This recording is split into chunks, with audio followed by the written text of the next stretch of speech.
एक समय की बात है। देश की सीमा के किनारे बसे एक गांव पर कुछ आतंकवादियों ने कब्जा कर लिया और वहां लूटपाट मचा दी। सैनिकों को सूचना मिली तो वो तुरंत ही उनसे निपटने के लिए चल पड़े। बरसात का मौसम था। घनघोर वर्षा हो रही थी।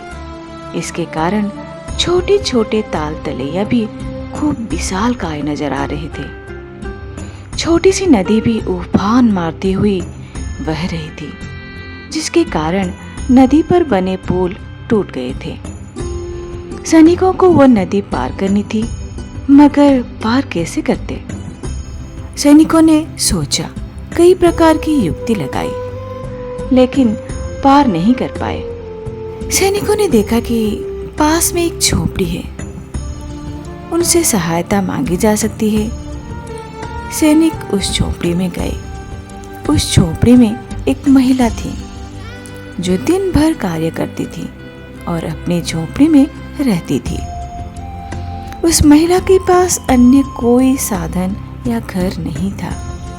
सैनिकों ने जब बात बताई कि आतंकवादी गांव पर कब्जा कर चुके हैं और हमें फौरन वहां पहुंचना है, इसके लिए ये नदी पार करनी होगी। पुल तो टूट गई है, कुछ लकड़ियों की जरूरत होगी, जिसके कारण हम नदी पर पुल बनाकर नदी को पार कर पाएंगे। महिला ने पहले कुछ सोचा, फिर कहा, मैं तो मेरी झोपड़ी दोबारा बना लूंगी। आपको जितने भी लकड़ी मेरी झोपड़ी से चाहिए निकाल लीजिए। महिला की इस देशभक्ति से सैनिक गदगद हो गए और यथाशीघ्र नदी पर एक पुल का निर्माण किया गया, जिससे सभी सैनिक नदी के पार उतर गए।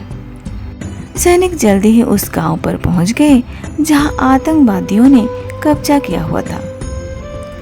सैनिकों ने काफी देर की मशक्कत के बाद आतंकवादियों को मार गिराया, जिससे अपने देश में आए हुए संकट को उन्होंने बहादुरी से टाल दिया और दुश्मनों को सबक सिखाया।